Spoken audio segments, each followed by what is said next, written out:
Meu marido está se divorciando de mim no hospital porque sente nojo do meu rosto desfigurado após o acidente. Mas agora o infiel volta de joelhos quando descobre minha indenização de 2 milhões de dólares. Há aproximadamente um mês, minha vida mudou completamente num piscar de olhos. Eu tinha acabado de terminar meu turno de trabalho e estava a caminho de casa. Ao me aproximar de um cruzamento, nada parecia fora do comum, eu apenas esperava como todos os outros. Um caminhão bateu na traseira do meu carro. O impacto foi tão forte que sofri vários ferimentos. Mais tarde, fiquei sabendo que o motorista havia bebido. Ele estava bêbado, e por culpa de uma pessoa que não consegue largar a bebida ao dirigir, minha vida foi arruinada. Dizer que a colisão foi grave nem sequer começa a descrever o ocorrido. Fiquei com costelas quebradas, um ombro destruído e ambas as pernas fraturadas. A dor era insuportável. E mesmo assim ainda não era a parte mais dolorosa. O que mais me atormenta é o que aconteceu logo após o acidente. Meu carro pegou fogo. Metade do meu rosto queimou no incêndio, assim como partes do meu corpo.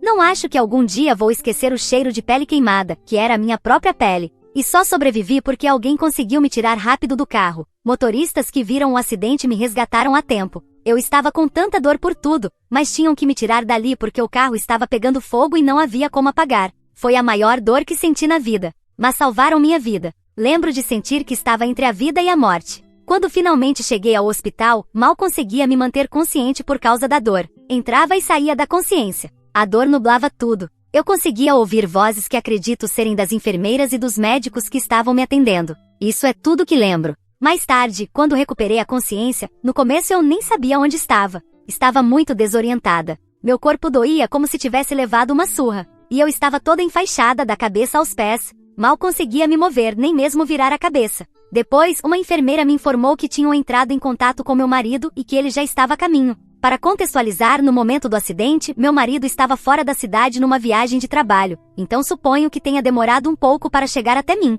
Quando acordei novamente, meu marido estava bem ao meu lado, mas estranhamente ele nem sequer me olhava. Estava no telefone. Eu não tinha forças para dizer nada, então mexi um pouco a mão tentando chamar sua atenção. Eventualmente, ele percebeu que eu estava acordada. Disse que haviam lhe contado o que aconteceu e que recebeu a ligação sobre o acidente durante uma reunião muito importante com um cliente. Depois, parecia decepcionado por ter que deixar essa reunião para vir me ver no hospital. Eu nem sei como explicar o que senti. Eu tinha passado pelo inferno. Estive à beira da morte. E tudo em que ele conseguia focar era no telefone e no cliente. Ele não parecia triste. Não parecia preocupado, nem sequer abalado como você esperaria que alguém estivesse ao ver a pessoa que ama sobre uma cama de hospital e com a gravidade dos ferimentos. Em vez disso, falava de como foi difícil encontrar um voo noturno e dos problemas que teria por ter que sair no meio de sua viagem de trabalho. Ele não falava como se estivesse me culpando, mas como se quisesse conversar comigo sobre algo para me distrair, embora soasse como se estivesse me culpando. Reuni forças suficientes para sussurrar que sentia muita dor. Estava com medo, mais medo do que jamais senti, e tudo o que queria era um pouco de consolo. Então perguntei o quão mal eu parecia com a esperança de que talvez ele suavizasse o tom ou dissesse algo reconfortante, qualquer coisa. Mas ele apenas deu de ombros. Disse, sim, você está bem ruim. Isso vai levar muito tempo para se recuperar. Depois fez um gesto vago sobre meu corpo. E se isso não bastasse, levantou o dedo e apontou para meu rosto. Me olhou diretamente e disse, você falou com o médico sobre isso? Seu rosto está realmente feio. Eu não precisava que ele adoçasse as coisas. Não esperava que fingisse que tudo estava bem. Mas esperava um pouco de humanidade, um pouco de amor. Nos dias seguintes, fiquei completamente dependente das enfermeiras e dos médicos. E devo dizer que foram muito gentis. Mostraram mais calor e compaixão do que eu jamais teria imaginado. Me examinavam constantemente, falavam comigo suavemente, limpavam minhas feridas, ajustavam meus travesseiros e seguravam minha mão quando eu sentia medo. Cada pessoa que entrava no meu quarto dizia a mesma coisa, repetidamente. É um milagre você estar viva.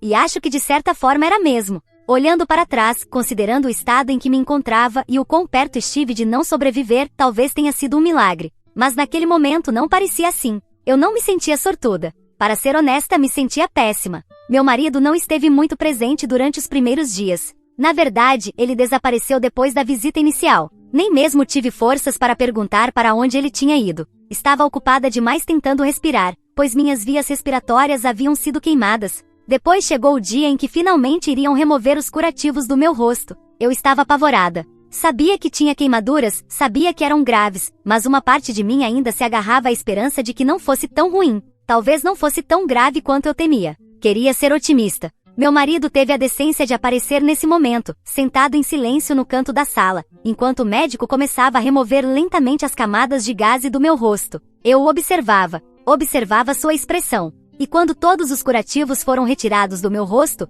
o vi recuar com nojo, tentando manter a calma. Pedi à equipe médica se podia ver um espelho. Queria ver meu rosto com meus próprios olhos. E não houve nenhum milagre nesse aspecto. Eu estava horrível, tenho que admitir. Havia cicatrizes enormes atravessando minha testa e minhas bochechas. Minha pele estava vermelha e queimada. Não consegui me olhar por mais de alguns segundos antes de começar a chorar e afastar o espelho. O médico e a enfermeira saíram em silêncio, me dando espaço para processar aquilo. Me virei para olhar meu marido. E a primeira coisa que saiu da boca dele quando o pessoal do hospital saiu foi: essas cicatrizes te deixam incrivelmente feia. Eu já sabia. Não precisava ouvir o quanto eu estava feia. Eu já podia ver. Precisava de consolo. Precisava de segurança. Precisava que alguém me dissesse: você ainda é você. Eu ainda estou aqui. Mas em vez disso, ele só me afundava ainda mais. Durante todo aquele dia, meu marido nem sequer conseguiu olhar nos meus olhos. Continuava desviando o olhar, me evitando como se fosse difícil demais me encarar. E repetia uma e outra vez que eu precisava fazer cirurgia plástica o mais rápido possível. Contudo, como eu já havia passado por muitas cirurgias e estava sob forte medicação, os médicos deixaram claro que primeiro eu precisava me recuperar. Precisava de descanso, estabilidade e tempo. Disseram a mim e ao meu marido que os procedimentos estéticos eram a última coisa com que devíamos nos preocupar naquele momento. Depois, na semana em que eu deveria receber alta, meu marido me visitou no hospital e parecia sombrio. Eu não o via desde o dia em que tiraram meus curativos e ele me chamou de feia. Nenhuma ligação, nenhuma mensagem, nada. Suponho que ele tenha se sentido sobrecarregado. Talvez precisasse de tempo. Mesmo assim, uma parte de mim esperava que ele estivesse ali para me ajudar a arrumar minhas coisas, para me levar para casa, ao menos para tentar estar presente. Mas no momento em que vi seu rosto, soube que algo estava errado. Ele estava distante. Então perguntei o que havia de errado. Foi quando ele confessou que havia se mudado da nossa casa. Fiquei olhando para ele, atônita, enquanto continuava dizendo que tinha pensado muito e que queria que nos separássemos. Eu apenas o olhava. Por um segundo, nem entendi o que ele estava dizendo. Eu ainda estava sentada numa cama de hospital, mal conseguia andar, cheia de pontos e cicatrizes,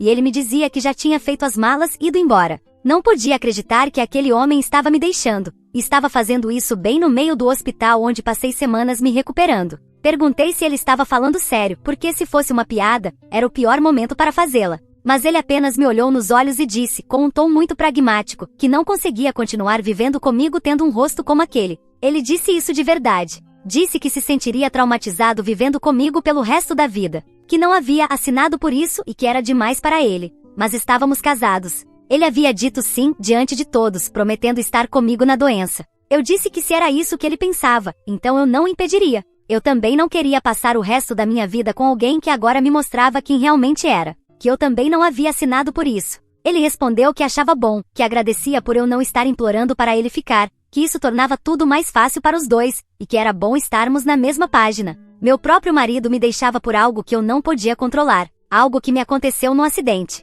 algo que poderia ter acontecido com qualquer um. E lá estava ele, fazendo tudo aquilo girar em torno do desconforto dele, do medo dele, e não do que eu precisava, do que eu sempre precisei dele. Também me informou que eu teria que encontrar meu próprio caminho de volta para casa, porque ele não me levaria. Disse que só estava ali para me dar a notícia. E depois disso, simplesmente se virou e saiu do quarto, me deixando sozinha naquele hospital. Não tive outra opção a não ser ligar para uma amiga e pedir ajuda. Ela e o marido vieram ao meu resgate. Ambos não conseguiam acreditar que meu marido tinha decidido me deixar no momento tão horrível da minha vida. Eles dirigiram até o hospital e me ajudaram a carregar todas as minhas coisas. Hoje me levaram de volta para casa e sou muito grata pelo apoio deles. Já se passaram mais de 3 meses desde aquele dia. Ainda estou me recuperando do abandono do meu marido. Ele não entrou em contato comigo e nem atende minhas ligações. A única vez que entrou em contato foi para dizer que havia dado entrada no divórcio e que eu teria que assinar os papéis em breve. Desde o acidente tenho tentado focar na minha recuperação.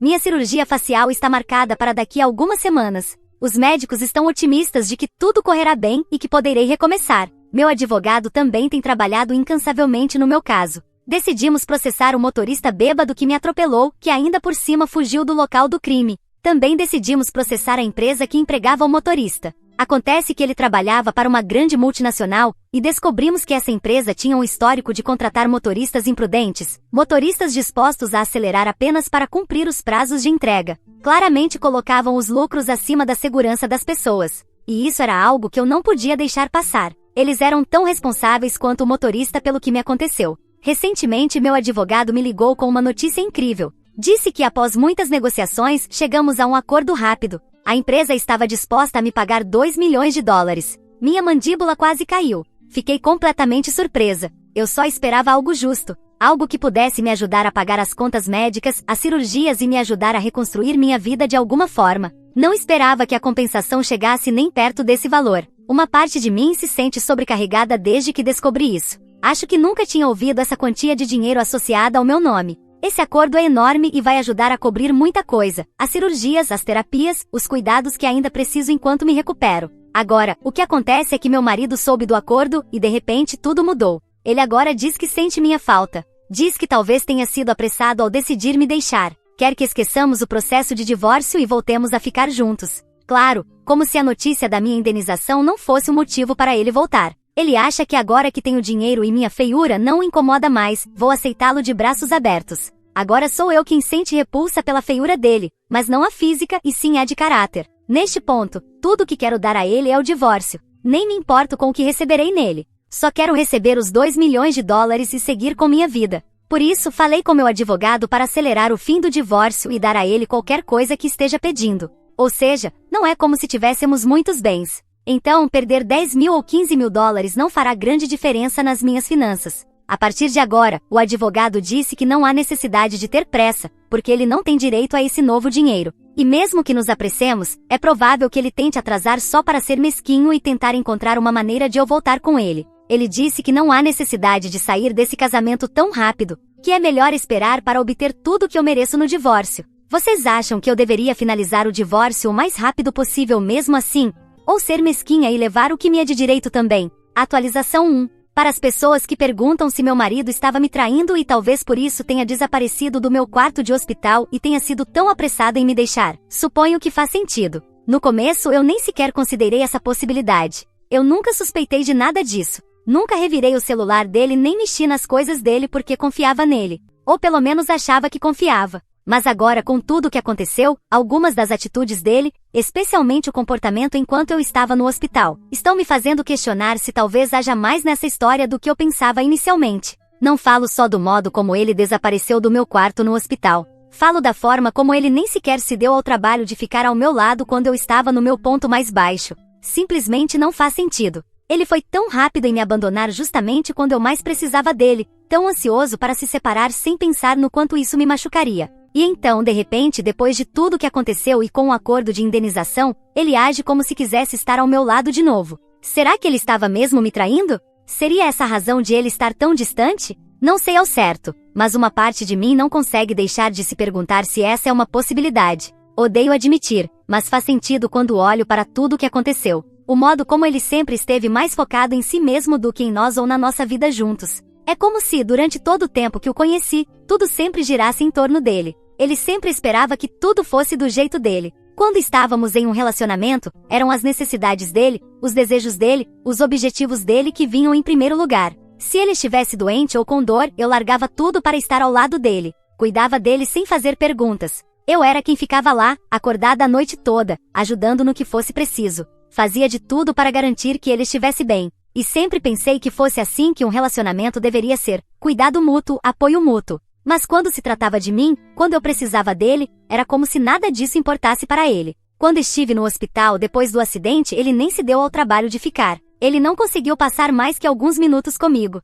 Estava tão frio e distante. Nem sei como explicar, mas senti como se ele simplesmente não se importasse. Eu estava passando por tanta dor, física e emocional, e ele simplesmente foi embora. E agora ele quer voltar para a minha vida, depois de tudo que me fez passar? Depois de todas as vezes em que o coloquei em primeiro lugar? Depois de tudo o que fiz por ele? Ele nem sequer esteve lá quando eu mais precisei. Olhando para tudo isso, vejo o quão egoísta ele realmente é. Não foi só o acidente. Não foi apenas me deixar no hospital. Foi o fato de que, por tanto tempo, ele nunca esteve realmente presente para mim da maneira como eu estive para ele. Durante todo o nosso relacionamento, sempre fui eu quem fazia sacrifícios por ele, garantindo que suas necessidades estivessem atendidas, que ele estivesse feliz. Mas quando chegou a minha vez de precisar, quando eu precisava que ele estivesse ali por mim, ele não estava. E isso dói mais do que qualquer coisa. Só estou comentando tudo isso porque, mesmo que ele não estivesse me traindo, eu já estava decidida a seguir com o divórcio. Mas uma traição pode mudar as coisas no processo.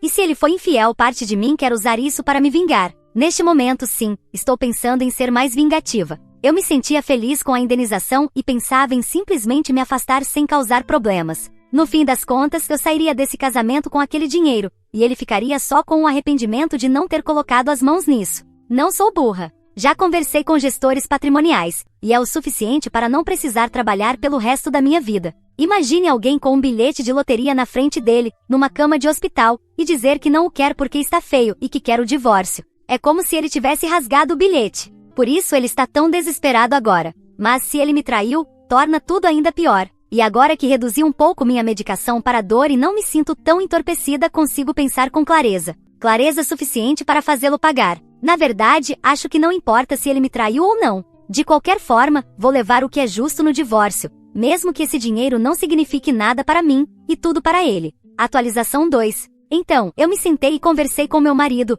ou deveria chamá-lo de ex agora? Depois de tudo que aconteceu, nem sei como me referir a ele. Não, ele não é o homem com quem achei que tinha me casado. Disse diretamente que tinha acabado para mim, que eu ia assinar os papéis do divórcio e dividir tudo em 50%. Até aquele momento eu ainda não tinha descoberto nenhuma infidelidade. Ele parecia surpreso quando eu disse isso, como se não pudesse acreditar no que estava ouvindo. Tentou discutir comigo, dizendo que eu estava errada, que teve tempo para refletir sobre os erros que cometeu e que queria consertar as coisas entre nós. Mas eu não queria voltar com ele. Eu não precisava dele. Ele sim precisava de mim. Eu disse que me seria impossível perdoá-lo algum dia pela forma como me tratou no hospital, pelas coisas cruéis que disse. Nenhum marido deveria falar com a esposa daquela maneira. Nenhum marido deveria abandoná-la quando ela está em seu momento mais vulnerável, especialmente depois de um acidente traumático. Eu estava melhor sem ele e não sabia como perdoar aquilo. Por isso queria o divórcio. Eu já sabia que não queria perdoá-lo, mas estava pescando por provas da traição. Disse que minhas amigas andavam pensando que talvez ele tivesse me traído, que talvez fosse por isso que ele estava tão distante emocionalmente de mim, que talvez nosso casamento já estivesse com problemas e ele já estivesse emocionalmente desligado de nós. Falei que se ele tivesse me confessado que estava tendo um caso, e se tivesse se desculpado por isso enquanto me prometia que faria o que fosse necessário para consertar as coisas, talvez eu pensasse em perdoá-lo. Mas ele não fez isso, e era isso que mais me doía. Eu estava gravando a conversa depois de me aconselhar com meu advogado. Era uma possibilidade remota que ele confessasse algo, mas eu precisava tentar. No começo ele negou, dizendo que nada disso havia acontecido. Mas depois de uns 30 minutos, enquanto eu fingia estar indecisa quanto a perdoá-lo, deixando claro que tinha minhas dúvidas quanto à traição, ele confessou. Mas embora tenha confessado, eu precisava de provas. Precisava que ele me desse detalhes, e ele deu. Chegou até a me mostrar o celular, do qual consegui tirar algumas capturas de tela sem que ele percebesse. Quando finalmente eu tinha mais do que precisava, agradeci a ele, porque aquilo seria muito útil no julgamento do divórcio. Foi aí que ele explodiu. Passou de alguém tentando se desculpar para alguém completamente desprezível. Disse que estava feliz por ter me traído, porque eu era uma pessoa desagradável, mesmo antes de estar com essa aparência horrível. Disse que fez o que qualquer homem faria, e que eu estava exigindo demais. Também me ameaçou, dizendo que não ia me deixar ir tão facilmente. Disse que se eu seguisse com o divórcio, iria atrás da minha compensação de $2 milhões. Disse que tinha direito à parte dele. Não fiquei surpresa por ele querer o meu dinheiro, mas a forma como ele disse isso foi tão vil, tão gananciosa que me deu nojo. Fiquei furiosa. Me levantei, tremendo de raiva, e perguntei: o que exatamente você quis dizer com tem direito? Foi você quem sofreu um acidente? Foi você quem teve o rosto queimado? Foi você quem ficou com cicatrizes que vão levar anos para cicatrizar? Quem quebrou os ossos e vai precisar de várias cirurgias? Ele falava como se tivesse direito a algo que não conquistou. Eu disse que se ele realmente achava que tinha direito a alguma coisa, descobriríamos isso no tribunal. Ele ficou furioso, mas mandei que fosse embora. Não queria ouvir mais uma palavra dele. Não o queria mais na minha vida. Para mim, ele já não era mais que um estranho. Para ser sincera, ele nem era mais uma pessoa, era só algo que ocupava espaço e roubava oxigênio. Neste ponto, sei que muita gente vai pensar que estou sendo mesquinha por fazer isso. Porque uma traição pode representar apenas $5 mil a mais no divórcio. Mas para mim, e para outras pessoas que foram traídas ou tratadas como eu, que infelizmente não são poucas, são $5.000 que ele não vai colocar as mãos.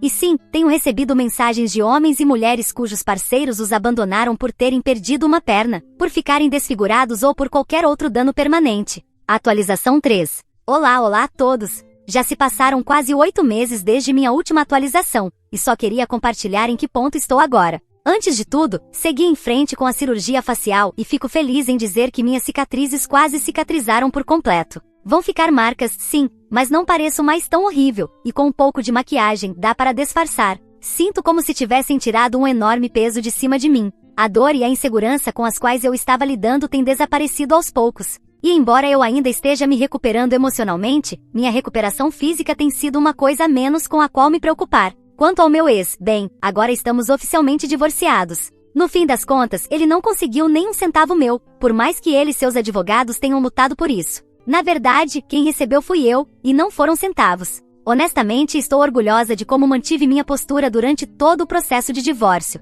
para ter certeza de que não estava perdendo nada, inclusive contratei um detetive particular. O que ele descobriu me deixou completamente surpresa. Resulta que meu ex teve múltiplos casos durante o nosso casamento desde o começo, e o caso que ele havia confessado era o menos grave de todos. A pior parte? É que mesmo quando eu estava no hospital após o meu acidente, ele estava com uma de suas amantes. Porque sim, ele tinha várias ao mesmo tempo. De qualquer forma, foi um alívio saber a verdade sobre quem aquele homem realmente era. Ele não era digno o suficiente para estar com alguém como eu. Como a casa que tínhamos juntos era uma propriedade compartilhada, nós a vendemos e eu fiquei com minha parte. Mas pelo menos não precisei dividir o dinheiro da minha indenização, que aliás nem está incluído nisso, porque vivemos em um estado onde o divórcio com culpa existe. E como eu ganhava um pouco mais, acabei saindo com mais dinheiro do que teria direito se simplesmente dividíssemos tudo em 50%. Foram cerca de $7.000 a mais, um pouco mais de sal na ferida do meu ex-marido, especialmente se colocarmos na balança o valor da minha compensação.